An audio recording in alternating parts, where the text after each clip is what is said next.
Oke, Assalamualaikum warahmatullahi wabarakatuh.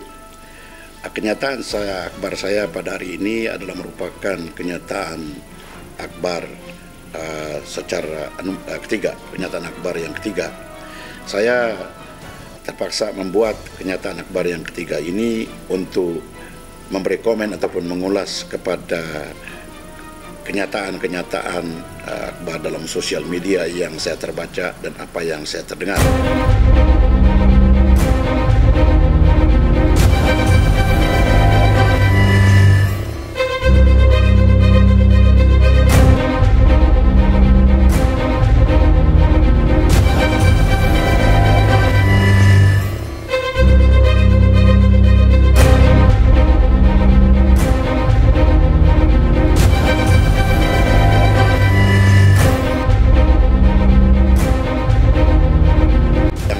Memanjatkan kepada saya ialah apabila saya dapat tahu bahwa syarikat yang memohon tanah di Balambangan itu yang ditaja oleh Datuk Thomas H telah menarik kelulusan daripada kerajaan negeri, di mana syarikat ini ingin tidak meneruskan lagi pelaburan mereka di Pulau Balambangan, dan alasan yang diberi ialah karena ikuran daripada kontroversi yang timbul daripada pendedahan sosial media yang telah mendedahkan dokumen-dokumen yang tidak patut untuk didedahkan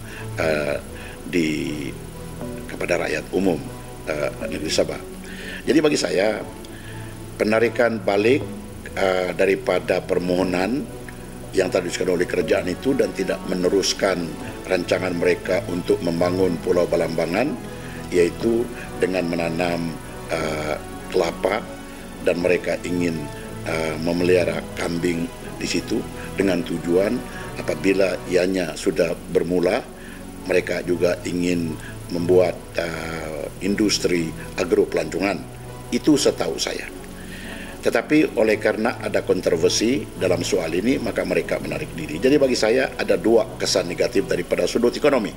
Pertama, bagi orang-orang di Balambangan dan orang-orang di sekitar Balambangan, yaitu di Pulau Banggi dan Pulau Sibogo dan pulau-pulau yang berdekatan, adalah malang bagi mereka karena peluang pekerjaan yang mungkin disediakan oleh syarikat yang ingin membangun Pulau Balambangan itu sudah tiada. Kedua, implikasi negatif yang kedua daripada sudut ekonomi ialah kalau ada bakal-bakal pelabur yang ingin melabur di negeri Sabah, mereka akan berfikir dua kali. Kerana mereka akan takut bahawa syarikat mereka nanti akan ditularkan lagi oleh pihak-pihak yang tidak bertanggung jawab dengan alasan-alasan yang mereka sendiri ketahui pada waktu itu. Jadi kalau saya juga adalah bakal pelabur di negeri Sabah, saya akan berfikir 2-3 kali untuk melabur di negeri Sabah. Itu daripada sudut ekonomi. Ketiga, daripada sudut tindakan kerajaan negeri pula, apabila syarikat itu menarik diri, seolah-olah pihak yang berwajib telah menasihatkan syarikat yang berkenaan untuk menarik diri.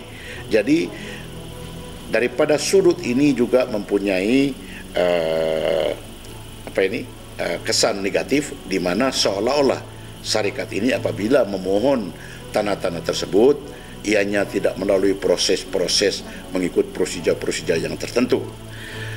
Yang menarik perhatian saya ialah komen Wakil Rakyat Bibas Kawasan Kudat, yaitu Datuk Verdon Bahanda, di mana beliau mengatakan bahawa nama dia dilibatkan waktu isu ini ditularkan. Nama dia dilibatkan, maka dia mengatakan dia terpaksa juga buat kenyataan. Jadi saya dengar dengan teliti kenyataan beliau itu. Ada beberapa perkara yang memeranjatkan saya. Pertama, dia kata walaupun due diligence telah dibuat, makna kata telah diselidiki secara terperinci oleh pihak yang berwajib. Walaupun due diligence telah dibuat, namun dia kata kita terpaksa berhati-hati. Beliau mencadangkan supaya satu jawatan kuasa investment akan dibuat di Kudat, peringkat daerah Kudat. Persoalan saya kepada idea tersebut ialah siapakah nanti yang akan mempengurusi syarikat investment committee ini? Adakah yang mempengurusi itu adalah wakil rakyat di BAS yang berkenaan atau apa? Karena beliau yang baru menjadi wakil rakyat di Kudat itu harus membuat penyelidikan secara terperinci mengenai dengan kawasan Kudat, yaitu bagi kawasan Balambangan ada 2 bidang tanah sana yang besar yang telah diagihkan kepada syarikat Sidco. Satu diberi kepada anak syarikat Yayasan Sabah, yaitu Enterprise. Setahu saya, kawasan yang telah diberi kepada Sidco mempunyai sumber asli di mana pasirnya boleh dibuat sebagai bahan untuk membuat semen. Menurut penyelidikan yang saya dapat tahu, kalau sumber asli yang boleh dibuat sebagai bahan untuk membuat semen itu dieksploitasi, dia akan memakan masa 60 tahun baru habis. Kedua, setahu saya tanah yang telah diberi kepada anak syarikat Yayasan Sabah, yaitu Enterprise, dia juga mengandungi sumber asli yang amat berharga, yaitu silika. Sehingga sekarang ini kedua-dua bidang tanah yang telah diberi kepada Sidco itu dan yang telah diberi kepada anak syarikat Yayasan Sabah itu belum pun dapat dibangun. Jadi kalau 2 anak syarikat yang dipunyai oleh kerajaan sendiri tidak dapat membangun Pulau Balambangan sudah beberapa tahun pun, bermakna ada sesuatu perkara-perkara daripada sudut ekonomi yang tidak dapat dibuat di situ. Misal, Enterprise sendirian berhad, dia tidak akan membuat projek silika di sana tanpa mempunyai rakan kongsi yang mahir dalam perniagaan silika. Jadi saya dapat tahu bahawa ada satu syarikat besar yang telah menandatangani surat perjanjian ataupun joint venture di antara Enterprise dan syarikat yang berkenaan, tetapi tidak menjadi oleh kerana atas perkara-perkara tertentu. Begitu juga dengan tanah yang dimiliki oleh Sidco ini tidak dapat juga diterokai ataupun dieksploitasi oleh kerana hambatan-hambatan yang tertentu.